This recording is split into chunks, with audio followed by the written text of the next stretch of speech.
Oi, tudo bom? É, Vamos começar mais um bate-papo, uma conversa, onde eu vou colocar alguns pontos de vistas, ou ponto de vista meu, né? Porque como é meu é um ponto, né? Mas é que a gente compartilha de outras pessoas, né? Também. E, e é bacana, né? A gente compartilhar também pontos de vistas, maneiras de ver, né? Agora um pouco mais cedo, bem agora há pouco mesmo, eu li a carta do cacique Seattle, né?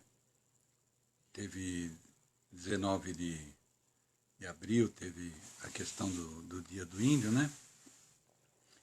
E independente de se for dele mesmo ou outra pessoa que escreveu, mas está tanto tempo na internet e tantas vezes eu vejo como distribuído pelas Nações Unidas que eu acredito que deve ser dele mesmo, mas só pode ser de alguém que tem um contato profundo com a natureza e por isso que eu acredito que seja mesmo de um índio, né? A carta do cacique Seattle. Ela é linda, depois vocês dão uma olhadinha se vocês quiserem, né? Mas, então, dando continuidade naquilo que a gente estava questionando e pensando a respeito de terapia, mudança pessoal, do que é uma verdadeira terapia, que eu comecei a discutir, né? Eu até mostrei, eu vou lembrar aqui, ó, deixa eu ver se dá para todo mundo ver legal. É o meu narizão ali, ó.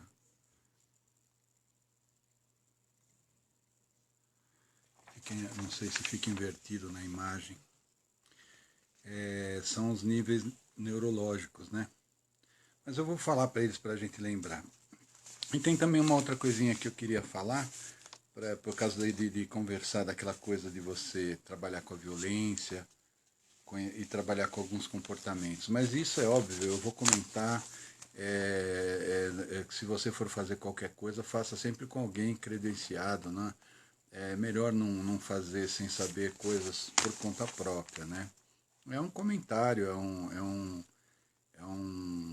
debate sobre a nossa mente, né? Então a gente tem também eu vou falar também da reestruturação em 6 passos, né? Para entender melhor aquela questão da violência. Então, como a gente estava vendo, a questão dos níveis neurológicos, né? O dizer a fala do cacique, para quem não guardou a figura, ou para quem começou a ouvir agora, eu vou dizer os níveis, né? Que na base está o ambiente, logo a seguir o ambiente responde a pergunta onde, né? E quando. Mais acima está a ação, o que é o comportamento, e que é geralmente onde a gente percebe problemas, né? Os problemas do comportamento, as ações, né? É o que a gente faz. São as ações. Mais acima está as capacidades, é um problema de direção, de como, né?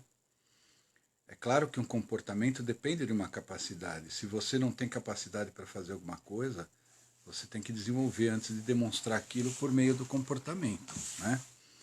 Então, um nível mais acima, ele sempre influencia o nível abaixo. Tanto que Einstein diz que a mudança que a gente precisa e quer, ela deve estar um nível acima daquele nível aonde está o problema, né? Então, aí você tem o nível logo acima, que são os níveis, o nível das crenças e dos valores. Os valores são crenças mais generalizadas, mais amplas, né, mais profundas, e as crenças são pode ser mais pontuais, mais pontuais mesmo, né? E os valores são mais abrangentes, tá? Isso a gente vai construindo a partir que a gente vai tendo a nossa história de vida, a partir que a gente do momento que a gente está vivendo, aprendendo, generalizando, omitindo e distorcendo, à medida que os nossos filtros vão sendo construídos, e aí esses filtros, depois de construídos, eles interferem nas próximas construções, a gente já pega esses filtros. Quais são os filtros? São justamente histórias, crenças que a gente já pega dos pais, já pega da cultura, já pega do inconsciente coletivo, né? E do inconsciente individual da família também, né? São os costumes, são os valores, né? Ainda bem que eu estou sozinho aqui, isso não se deve fazer hoje em dia, né? Quando se sai, para não contaminar ninguém. Então, continuando,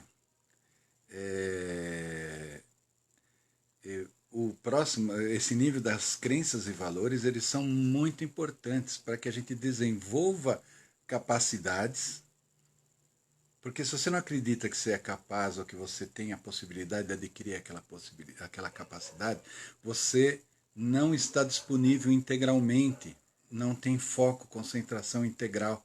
Vai ter algum lado teu lutando, brigando com aquilo. Não é verdade? Por exemplo, eu acho que eu sou burro. Pode ser até verdade, mas não espalha para ninguém. Brincadeira. Mas isso vamos deixar só entre nós aqui, tá? E a torcida do Corinthians também.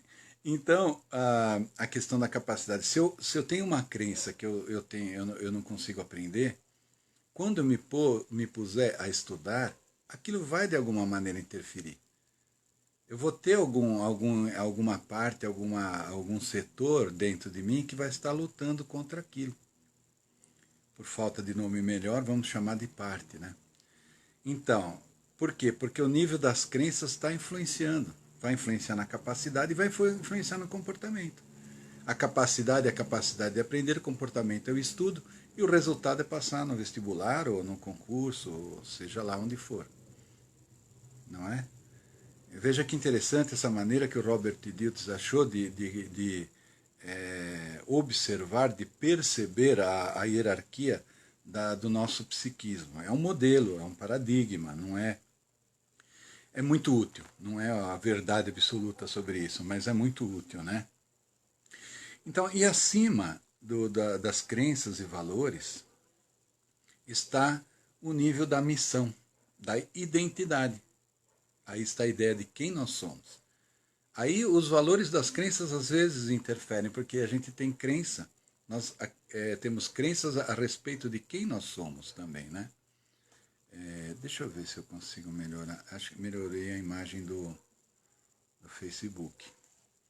Então, pessoal, então a gente às vezes podemos construir crenças a respeito dos dois próximos níveis, né? Que vão interferir também, que é a identidade e a visão, que é o nível espiritual. Veja bem, nível espiritual, mas eu sou ateu, não acredito em Deus, não tem problema. Isso aí, esse paradigma, ele envolve um modelo de psiquismo que o ser humano tem, independente se ele acredita em Deus, continuidade da vida ou não.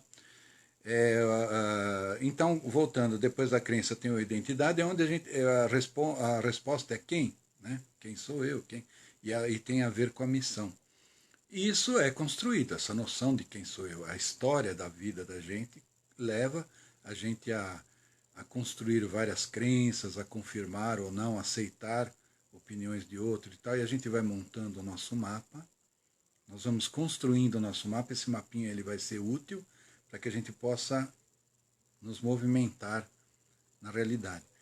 Muita coisa eu vou repetir, pessoal, mas às vezes a pessoa pode não ter visto antes, às vezes é uma maneira diferente de falar e de contextualizar o conhecimento. Então, talvez vocês vão perceber, claro, coisas repetidas, mas que estão contextualizadas e que, no meu modo de ver, é interessante para desenvolver a continuidade do raciocínio, né? Então, no nível mais alto da identidade, que é o nível espiritual, ele diz respeito a quem mais? Ao eu e o todo. Então, sendo ateu ou não, o ser humano é um ser social, é um ser que interage e interdepende de outros seres humanos, né? Nós temos essa interdependência, essa maneira de vida, de organização de vida, que nós somos seres também sociais, né? Que vivemos em grupo, em sociedade. Então, mas essa visão espiritual, ela leva sempre em conta o além de você. É por isso que a fala do índio lá, o cacique Seato, tão linda, e a fala de Jesus, o ensinamento de Jesus, o exemplo de Jesus, Buda e outros mestres da humanidade, elas estão, esse conhecimento, essa fala, essa maneira de viver está sempre no nível da visão, no nível mental, psicológico, espiritual. Veja bem, o nível espiritual não quer dizer...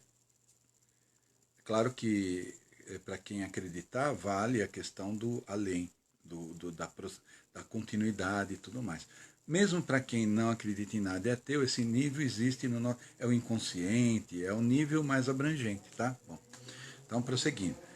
Então, voltando, né, à questão da violência, à questão da terapia. A verdadeira terapia, isso é tão bonito porque no Pequeno Príncipe, o Saint-Exupéry, ele já fala isso, né?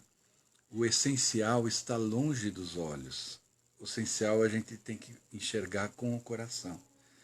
Veja você que interessante, se a gente não enxergasse, não olhasse a questão, se a gente tivesse uma cegueira seletiva, né? Não visse as pessoas, deixaria de ter total importância se ela tem um nariz grande, se é cabeluda, se é careca. Eu estou careca de saber isso. Brincadeira. Mas deixaria de ter toda aquela... Se é de pele escura, de pele clara, de pele vermelha, amarela, roxa, verde. Se tem uma orelha grande, uma barriga grande, se é forte, se é fraco. O que passaria? Veja, a imagem, eu estou questionando, nós estamos conversando sobre a imagem, como ela interfere no que a gente vai ouvir a respeito da pessoa. Porque bate com o filtro, bate com o que a gente tem de construção, bate com o que a gente já estruturou a respeito daquilo. Se eu ouvir com o coração, existe alguma coisa que vocês podem encontrar na internet que chama escuta atenta, escuta ativa, que nós todos quase não fazemos, né? É ouvir com o coração, sem levantar todas as resistências, as bandeiras e as proteções que o ego cria, né? Ouvir com o coração. Depois você pode aceitar ou não. Você pode questionar ou não. Aliás, deve, né? Deve pensar. Mas você pode ouvir de verdade. Ouvindo apenas... isso é mindfulness, isso é atenção plena, isso é meditação. Na Carta do Índio, ele fala que as cidades do homem branco não tem nenhum lugar que você possa ouvir os pássaros, o desenrolar e desabrochar de uma flor, de uma folha, o cair de uma folha na primavera, no outono. É lindo a questão, e é por causa do barulho.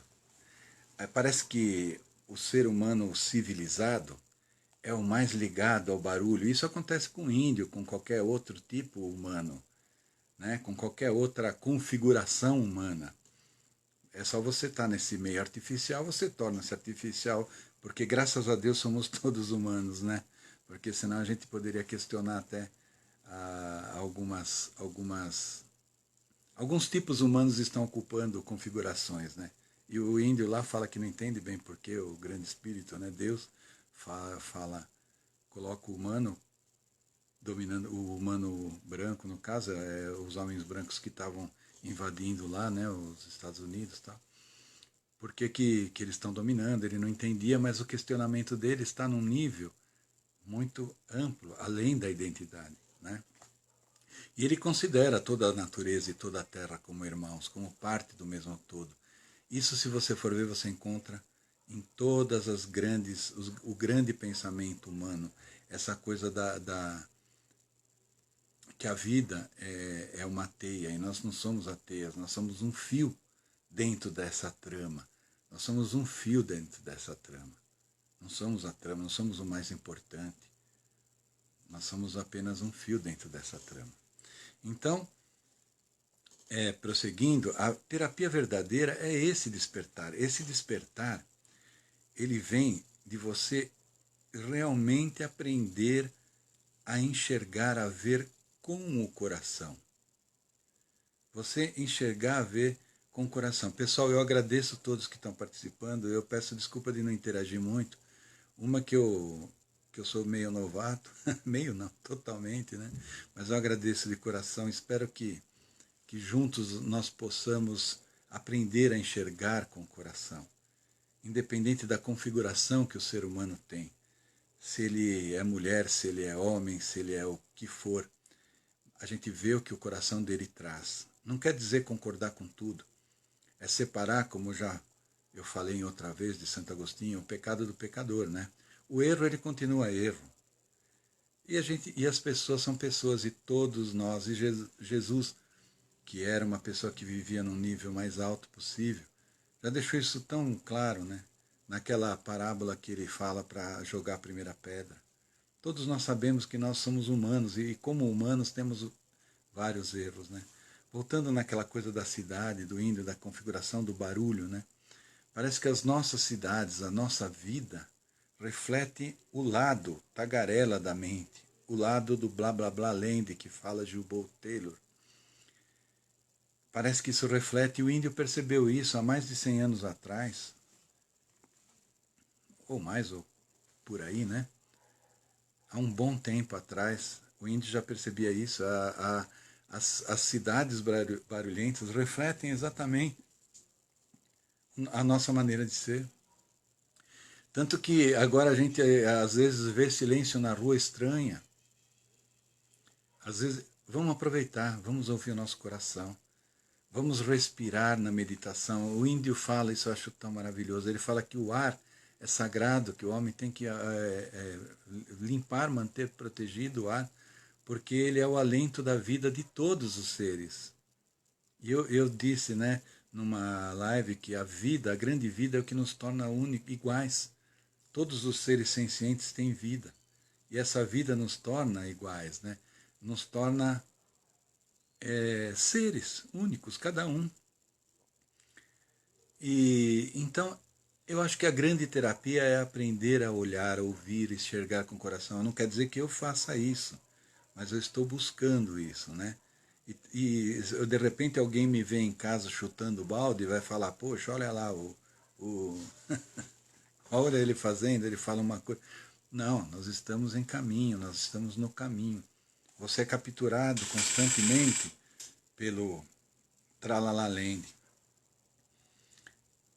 E justamente os contextos e as situações vão trazendo para você oportunidades para você perceber e entrar na linguagem do coração. Entrar na linguagem do coração, que é a linguagem do artista. É a linguagem do coração, é a linguagem que fala a alma, ao mais alto, mesmo para o ateu, a mais alta instância da mente humana, do psiquismo humano. A linguagem do coração é a linguagem que unifica todos os homens. E que todos os homens despertos proferem algo dentro desse nível que leva em conta eu e os outros, leva em conta o conjunto. O ego é só eu. E o Pai Nosso é um exemplo, eu volto a lembrar, desculpem, né? Mas é uma conversa. Ele é um exemplo, é uma aula disso. É totalmente voltado a conjunto. Dai-nos o Pai Nosso, o pão nosso cada dia, dai-nos hoje, dai-nos. Quer dizer, o pão da vida, dai-nos a nós, a todos, a existência, a manifestação. Dai-nos a nós todos, até irmãos animais, irmãos menores, como dizem, o homem branco. Eu não digo isso, mas aqui a classificação, né, humana fala, né, que são os animais. Devem achar que não é superior, porque do jeito que a gente trata, mata e usa os animais, a gente deve ter alguma impressão diferente sobre o que acontece no coraçãozinho deles, né? Independente de se são inteligentes ou não, isso não vem ao caso. Isso é o típico pensamento do homem moderno, né? Então você aprender a ouvir o teu coração é a meditação. É você largar toda essa construção de quem você é. E o Pai Nosso ensina isso. Seja feita a sua vontade, assim na terra, como no céu. Venha o seu reino. E Jesus também fala que o reino de Deus está dentro de nós. E é no coração. Porque é do coração que sai até as palavras. E são as palavras que mudam. Qual? muda tudo, até chegar no nível do comportamento. As palavras mudam até as crenças. As crenças também mudam as palavras. Os valores são importantíssimos. Dá uma olhadinha nos valores que consta no pronunciamento do índio, nas palavras de Jesus, nas palavras de Buda, Lao Tse e outros, Confúcio, né? E outros sábios, tem bastante, felizmente. Agora, você pode questionar, mas poxa vida, se todos esses já disseram, e é verdade, tudo já foi dito, basta a gente praticar. Hoje em dia um professor, ele deve levar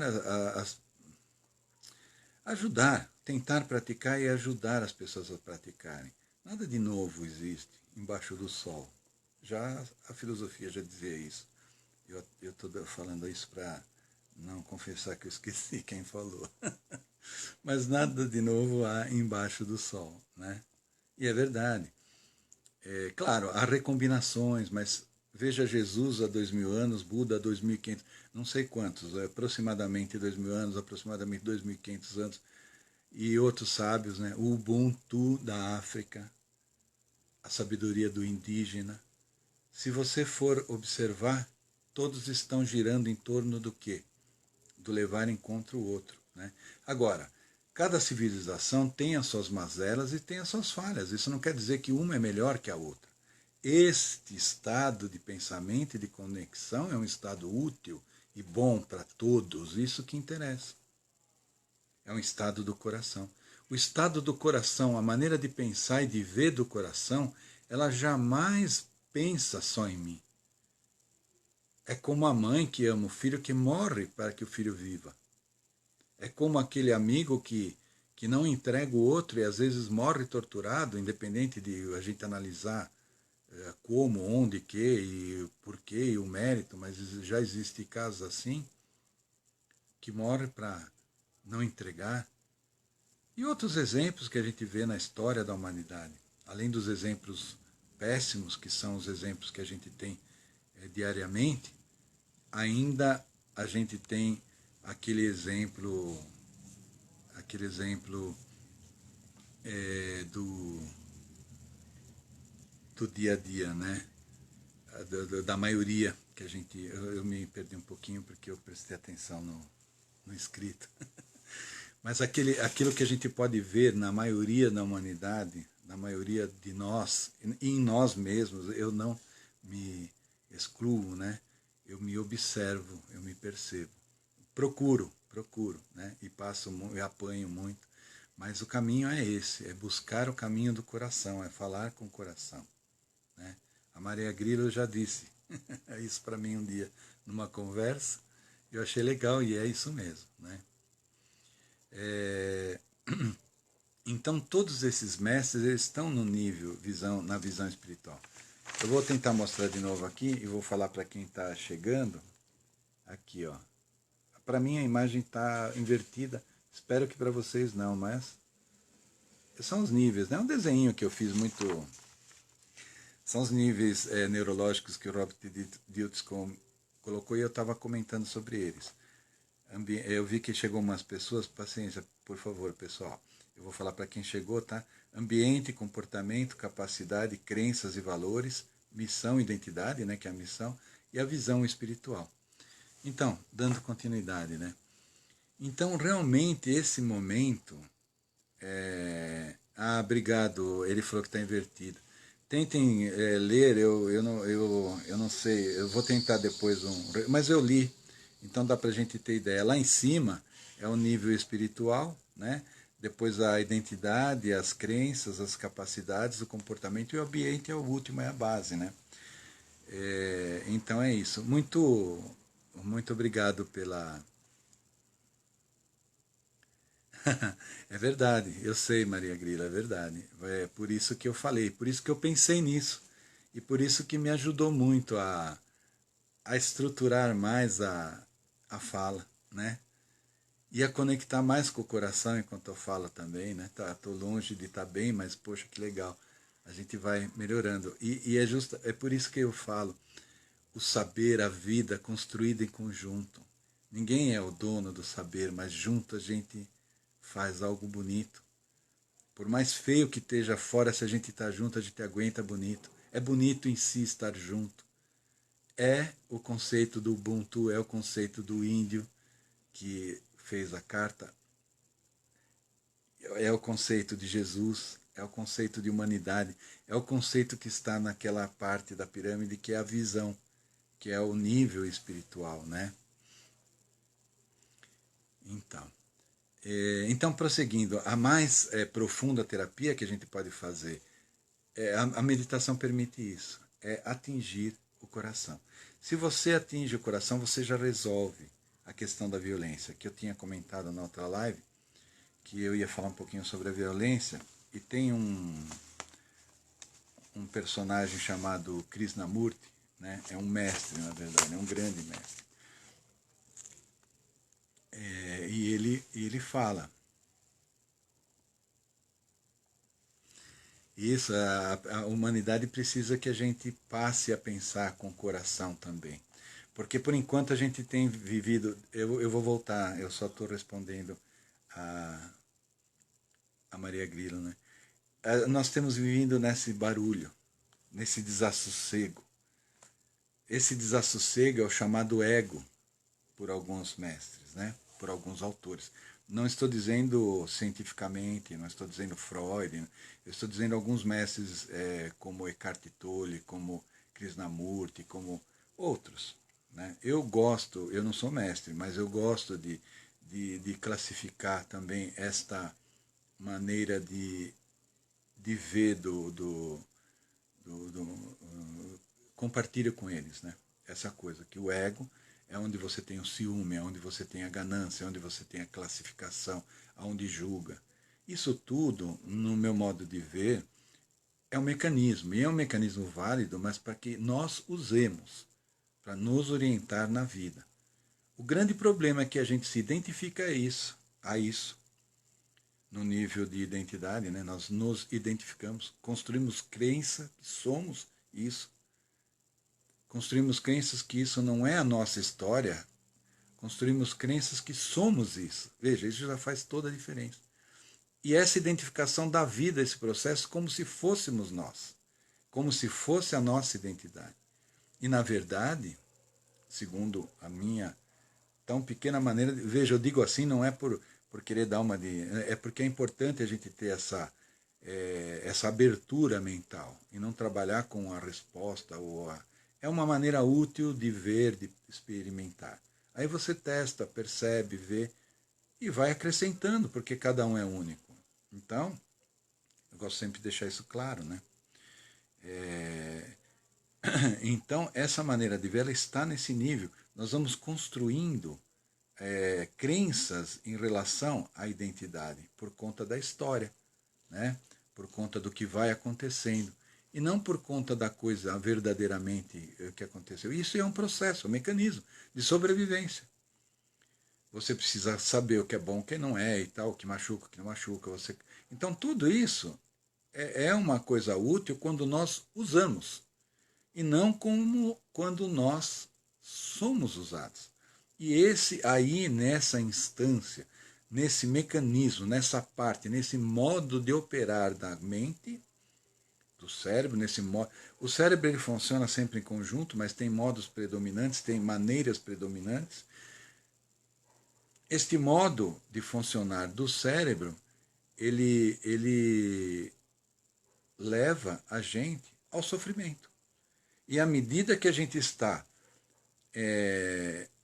dando vida, como se aquilo fosse a nossa identidade, que a noção de identidade nós construímos também. Também é um processo neurológico, também é um processo de adaptação e de sobrevivência, para você saber quem você é, para você saber quem é quem.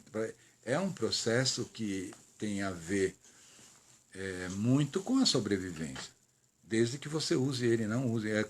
O grande problema, a grande coisa, e por isso que é despertar ou não, né? A grande coisa é Você perceber e não ser usado, você usar o mecanismo e não ser usado, como se você fosse aquilo. E não é fácil, não estou dizendo que é fácil, mas está tão entranhado com. Desde pequeno você vivendo, você acostumando, isso já vem sendo passado, essa maneira de ver, essa maneira de acreditar, você vai construindo. Naqueles níveis que eu mostrei, neurológicos, né? Deu uma paradinha no Facebook, eu vou voltar para compensar. É mais útil você pensar que você é uma consciência. E que essa consciência teve uma história, teve toda uma construção de coisas que aconteceu que geraram crenças, geraram um monte de coisas, geraram um mapa. E esse mapa ele interfere diretamente na maneira como nós nos sentimos. Mas a partir do momento que a gente percebeu isso, a gente pode ter um afastamento para que a gente não seja vítima desse mecanismo que rola automaticamente. A questão da violência, então. Então, eu ia falando já logo atrás que o Krishnamurti, é por isso que é bom ter umas colinhas, né? Porque assim você não, eu me perco toda hora. Mas assim, é porque quando o coração fala, ele manda sensações que é difícil a gente transcrever em palavras. E aquela sensação vão fluindo, fluindo, fluindo. E para não perder aquele momento, fica difícil, teria que ser muito rápido, fica, né? Por isso, às vezes eu me perco. Mas não tem importância, vamos conversando, vamos indo, né? Eu falei do Krishnamurti, que ele questiona, ele comenta a respeito da questão da não violência, né? Se você, é óbvio, vamos deixar claro aqui, é melhor eu reprimir a violência e não massacrar ninguém, óbvio, né? Não passar isso para o nível de comportamento e ficar lá só presinho, do que eu pegar e sair fazendo coisas ruins. Mas olha o que acontece quando você briga com você mesmo e quando você reprime a violência. Você vai criando conflitos internos. E o que a gente vê na sociedade no dia a dia?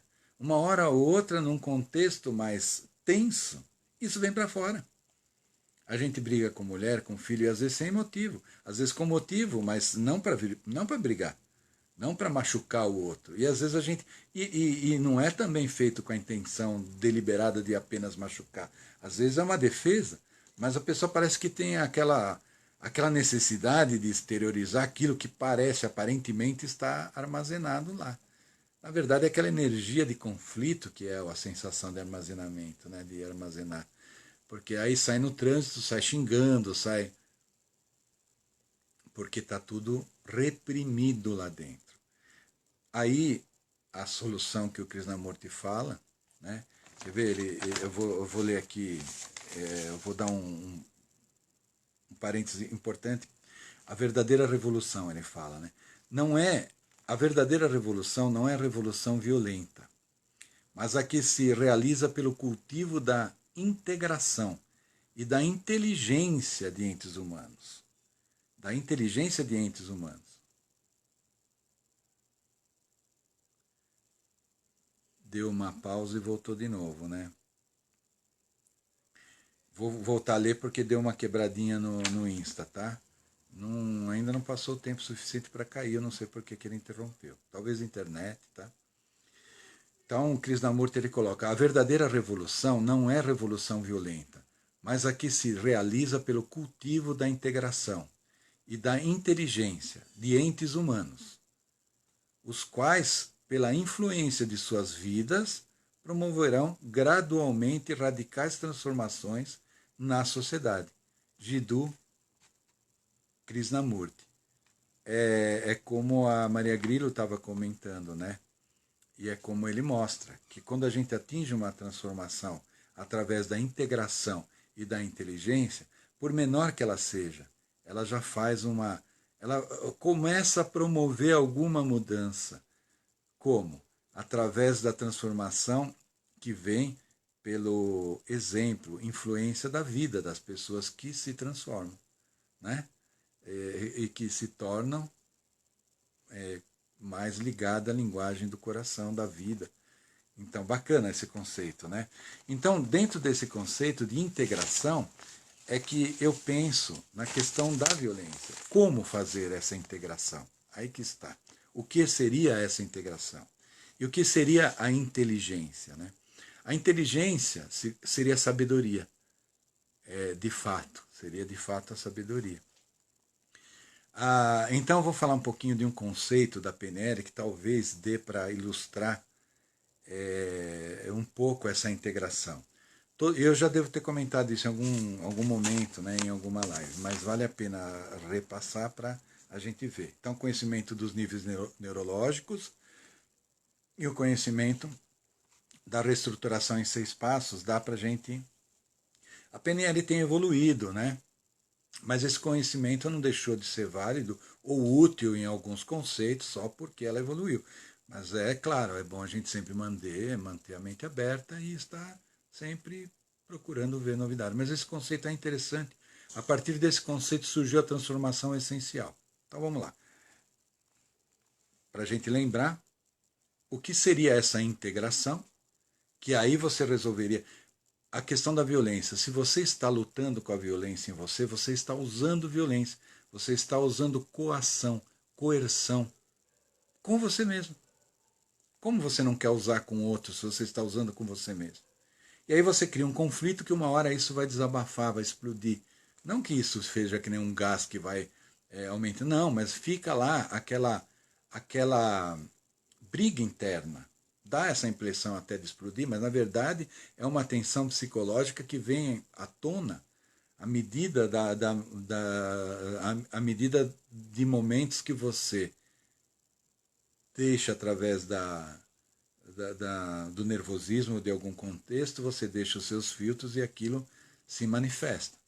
Então, muito importante isso para a gente conseguir uma paz maior, né? Na neurolinguística, então, tem a questão de partes, né?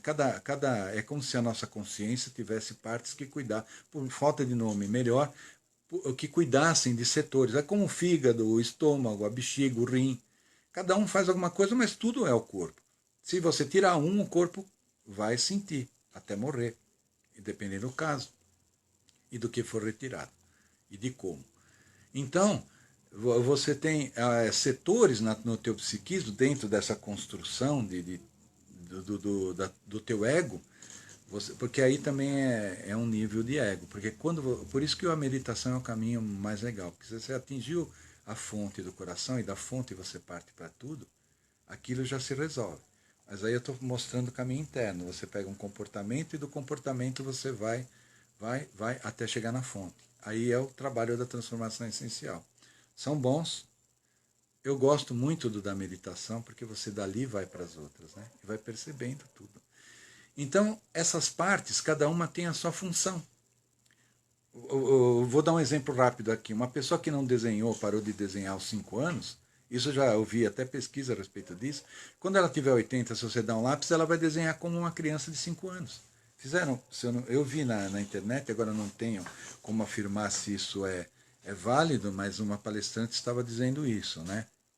Mas eu tenho visto na minha experiência de professor de arte que é real, que o desenho de uma pessoa adulta é similar ao desenho de uma pessoa relativamente da mesma idade que ela parou de treinar o desenho. Então aquela parte, podemos dizer assim, aquela parte não desenvolveu. E emocionalmente a gente tem também.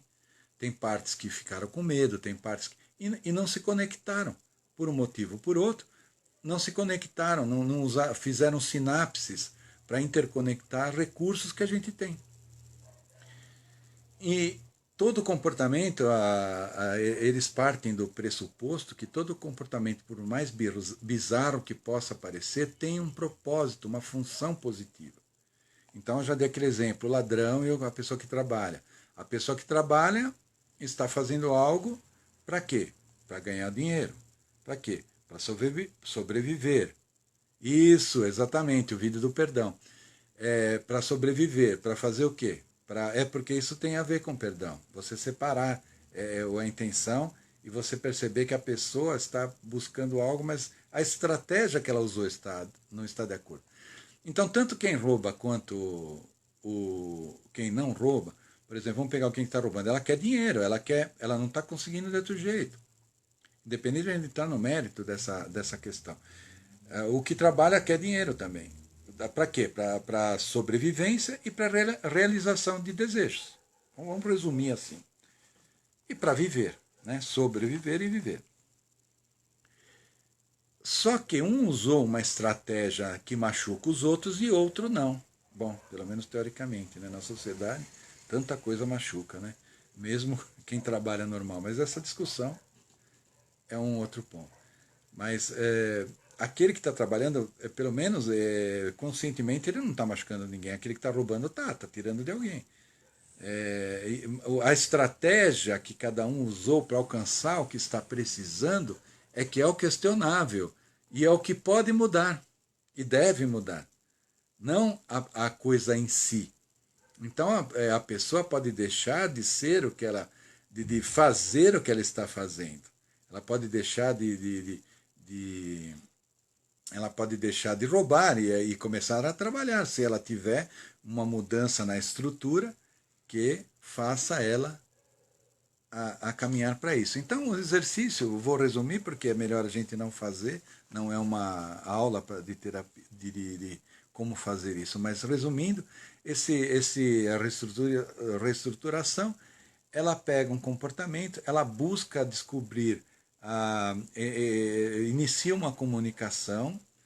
Num outro momento eu posso até mostrar como isso é feito, mas agora nessa conversa não. Inicia uma comunicação com a parte, com o inconsciente, separa o comportamento da intenção positiva, deixa com que a pessoa inconscientemente perceba que o comportamento não é a parte e que ela tem uma intenção que ela está buscando com aquele comportamento e que às vezes até consegue o contrário. Quem está roubando vai acabar indo preso, vai acabar. Ele consegue o contrário, ele consegue confusão em vez de paz, de realizar desejos. Uma hora a casa cai, né? Como dizem, né?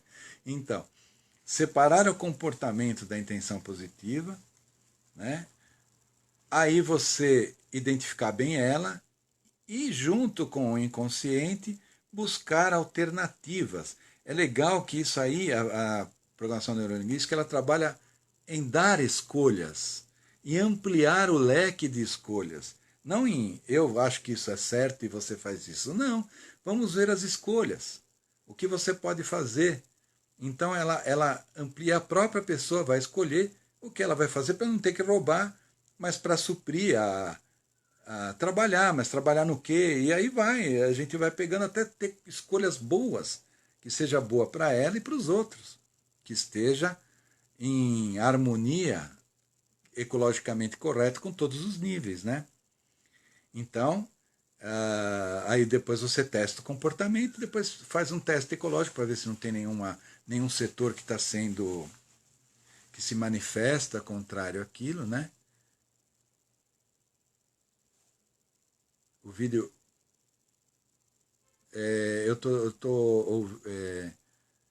será que voltou o vídeo? Está dizendo aqui que o vídeo está parado. Eu vou prosseguindo aqui. Se você puder falar então se voltou, tá? Então é isso. Então, aí no caso da violência, né, você pega aquele comportamento violento e você busca a intenção dele. Às vezes, legal. Ficou muito tempo parado, Maria? Será? Eu vou dando prosseguimento, porque eu vou deixar o vídeo depois gravado, aí se tiver interesse a pessoa pode ver, tá? Se houver interesse em saber mais sobre esse assunto, né? Então, continuando, na questão da violência, para você integrar isso, como é que é? Você percebe, compreende aquilo ali. Você percebe. Obrigado, Éder. Legal, no Face está normal. Muito obrigado. Então, você pega aquele comportamento e você percebe o que você está buscando, na verdade, através daquilo. Um comportamento violento, por exemplo, legal, beleza, Maria. Então tá bom. Então você, por exemplo, pega um comportamento, vamos dizer, uma pessoa bateu na mulher. Aí é óbvio que é ruim, causa dor, né? Tudo que causa dor, tristeza, que não vem do coração. Mas ele está lá sofrendo também. Não vamos entrar nesse mérito agora, mas é errado, indiscutivelmente. Mas às vezes ele está querendo o quê? Aí entra crenças, talvez ele acha que está sendo traído, talvez um monte de bobagem que ele pode estar sendo vítima, né? E aí ele acha que ele está se protegendo. Então, que ele quer proteção, não é bater. E aí vai, até você chegar, ele pode ser que ele queira paz, que ele queira amar, ser amado, lá no fundo. E ele não tem recursos para isso, ele se desespera e acaba chegando ao ato violento. Aí o que ele faz? O terapeuta faria? Você entraria, você comunicaria com o inconsciente e você veria, você sozinho pode fazer. Quando você percebe que aquilo que você está fazendo não é aquilo que você é e nem aquilo que você mais busca na essência, né? Você mesmo, não, eu posso conseguir isso de outra maneira. E aí você compreende. Então, através do trabalho de reestruturação, que eu não vou fazer aqui, você consegue dar escolhas, mais escolhas de comportamento para buscar aquilo. Mais crenças, mais sabedoria. Por exemplo, a Byron Katie, ela fala, nós não precisamos... O grande mal dela era achar que a mãe não a amava, não dava atenção, e aí desenvolveu toda a sua... Até ela ver que ela sofria quando ela acreditava na sua construção de pensamentos. Enquanto ela acreditava naquela construção, ela sofria. Quando ela parava de acreditar, aquilo parava. É a tal pergunta: o que aconteceria para você se você perdesse a sua memória? Quem seria você? Faz essa experiência. Sem a sua história, sem todos os dramas, todas as dores. Você seria uma pessoa leve. É claro que tudo isso serve, como eu falei já mais para trás, isso serve, é um mecanismo. Tanto que a Jill Bolte Taylor, ela perdeu lá e voltou, desenvolveu de novo. Só que ela conseguiu separar. Ela conseguiu separar a informação daquele monte de coisas que dores psicológicas, dores da alma, né? Então, isso que consiste você integrar. Então, todos os atos, todos os comportamentos, todas as coisas que estão rolando aqui têm um propósito voltado à sobrevivência, à nossa profunda necessidade. Aí que tá, vou agora comentar um pouquinho sobre a transformação essencial. A transformação essencial começou a partir do conceito da reestruturação, só que as criadoras perceberam que se ela continuasse a questionar, e aí é cada vez mais profundo no inconsciente, até esbarrar numa instância, que seria espiritual, se você for usar o modelo do Robert Dilts, numa instância mais profunda, e aonde nada mais era importante. Aquilo era o supremo, o maior propósito que aquele setor daquela parte buscava para se suprir. Esse é o famoso suprimento do buraco existencial que a gente tem. E a gente busca ao contrário. A gente está buscando do lado errado. Problema de direção, né? Qual é? É a capacidade. A gente está na direção errada. A gente tem que buscar no coração. Jesus já falou, o reino de Deus está dentro de vós. É incrível a sabedoria. Hoje a neurolinguística e outras especulações ou estudos, ou até posso falar alguma parte da ciência, já está vendo muita coisa interessante que Jesus falava em termos teóricos ou psicológicos, né?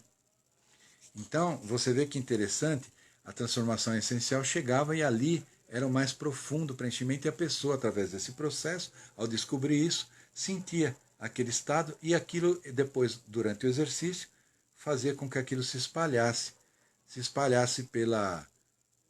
pelo resto do psiquismo da pessoa. Quais são esses estados essenciais, né? As criadoras desse processo deram 5 nomes, mas eles dizem no livro, Transformação Essencial, né? Que eles são bem próximos entre si e vocês vão perceber que são mesmo, né? Que é paz, amor, são 5, né? Paz, amor, unicidade, ser e bem-estar profundo, né? São 5. Todos eles são muito. Quando você está em qualquer desse estado que a pessoa atinge, ela está em paz, ela sente amor. Unicidade, se sente unido com todos. O que o índio fala na carta do Cacique Seato que eu li hoje mais cedo, ele mostra a grande unicidade que ele tem naquele discurso, naquela maneira de ver a terra como nossa mãe, naquela maneira de ver todos os seres vivos como irmãos. Ele mostra um senso de unicidade muito grande. O ser significa que você apenas sabe que é, mas é com tudo, né? O amor ele sempre soma, ele sempre acrescenta, ele nunca exclui. O amor é um valor absoluto, não é o contrário do ódio. É como a vida. Isso o Eckhart Tolle, eu acho que eu vi num livro dele. É como a vida. O contrário da vida não é a morte. A vida não tem contrário. O contrário da morte é nascimento. A vida é uma constante.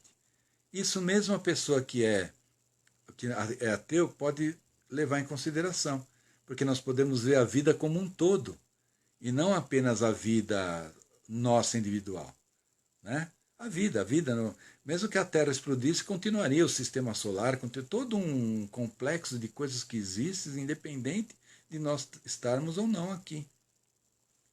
Então a vida ela não tem contrário, é um valor absoluto, né? É exatamente, eu também acho, né? Faz sentido para a existência, né? Então, quando você atinge, e a meditação leva você a atingir esses estados essenciais. Tanto que no livro Transformação Essencial ela diz, através da descrição e relatos, ela tem muitos pacientes que ela já submeteu a essa técnica, que eles descrevem realmente uma experiência subjetiva similar à experiência de meditadores e de pessoas que atingiram alguns estados mais profundos da meditação, da consciência, né? Então isso é bacana, mas vocês vejam a similaridade, né? É muito interessante isso, né? É muito bacana, né? Você ter essa noção. Então, com a violência é a mesma coisa. Quando se trata de não violência, não se trata de reprimir a violência. Se trata de perceber o que em você está fazendo com que você haja. É uma criança chorona que está pedindo leitinho, sei lá, alguma coisa assim. Por mais horrível que seja o que a pessoa está fazendo, tem um propósito positivo lá no fundo. E ela pode escolher outra. E geralmente os comportamentos distorcidos, doentios, né, inapropriados que o ser humano produz, geralmente eles não suprem. Tanto que a pessoa continua naquilo e nunca está atingindo aquilo. Ele é por causa da direção errada. Ele não supre aquela necessidade momentânea que o propósito, a intenção positiva busca na sua mais alta instância, na mais alta escala do inconsciente da mente dele. E qualquer pessoa vai gostar, né? Inclusive esta parte do teu inconsciente vai gostar muito de ter outras formas de conseguir de fato aquela coisa preciosa que é a intenção positiva, que a mente busca através da intenção positiva e que vem conseguindo o contrário. Uma pessoa que comete um estupro, que não tem amor, não tem, ele vai conseguir o contrário. Ele vai conseguir prisão, mais violência, ódio. Ele vai. Todo mundo quer casar, ter relacionamento, mas ele não consegue, ele faz aquilo, ele se permite, por algum problema na sua configuração, nos seus filtros, nas suas crenças, ele se permite fazer algo nocivo, né? E aí ele acaba conseguindo o contrário do que, se a gente for fazer esse caminho para o inconsciente, mostrou que a intenção positiva dele quer. Então é muito bonito programa de transformação essencial. Mas o Mindfulness, a meditação, você já vai direto pela linguagem do coração e a partir daí você vai expandindo, entendendo e integrando tudo. É uma coisa assim maravilhosa, porque a partir do coração, a partir da paz, não a partir do blá blá blá, não a partir do papo, daquele barulho mental, a partir do que alguns chamam, eu também gosto de chamar, do seu centro, mas é melhor do seu coração, sei lá o que é melhor, o que for mais útil para você, o que descrever melhor para você, né? A partir daquele estado de paz, você fazer as coisas, o resultado muda, o exterior muda, é maravilhoso, é muito bacana. Então é isso, a respeito da violência, da não violência, das maneiras de lidar com isso, tá? Se alguém quiser perguntar, pode depois perguntar. E eu agradeço muito pela oportunidade de poder estar contribuindo, né? Espero que eu esteja contribuindo. Isso contribuiu muito para mim. Me fez perceber muita coisa que eu não percebia. Me libertou de muitos processos aos quais eu estava atrelado e achando que aquilo era verdade. E eu estava me afogando no mapa, enquanto a realidade é tão bela. E eu construí um mapa e estava me... Oi, Altamiro. Um abraço, Altamiro. Esse é um grande artista, meu ex-aluno, Altamiro. Muito bacana ele. Obrigado, Altamiro. Um abração, hein? Saudade, né? Vamos ver se quando acabar esse isolamento, a gente possa, todos nós, né, amigos, possamos nos abraçar até ficar roxo, sem ar, de tão forte. E abraçar com o coração, né? Eu sempre abraço com o coração, né? Então, pessoal, eu vou encerrando, depois eu vou vendo possibilidades para novas conversas, né? Para que a gente possa entender melhor, nos entender melhor. São coisinhas que me ajudaram, que eu quero compartilhar, né? E continuar aprendendo, lógico, porque se eu fosse esperar aprender tudo, eu não começaria a fazer um trabalho, né? E aquela metáfora da estrela do mar, vale, né? Uma estrelinha que você joga e não seca, para aquela fez toda a diferença, né? Então esse é o meu lema. Vamos jogando estrelinha do mar, né? E se cada um jogar uma estrelinha, que maravilha, né? Quantas estrelinhas felizes que não vão secar e que vão estar lá no fundo do mar, na sua casa, né? No fundo do seu coração. Do oceano de infinita beleza que está dentro de cada um, mesmo daqueles que estão fazendo coisas erradas. É porque não perceberam, é porque ainda estão nesse mundo do ego, do blá blá blá, nesse mundo do tralalalende, como a Jill Bolte Taylor fala, né? Dá uma olhadinha na Jill Bolte, dá uma olhadinha na Byron Katie, dá uma olhadinha no Eckhart Tolle, no Krishnamurti. É isso aí, pessoal. Muito obrigado, um abraço, até mais.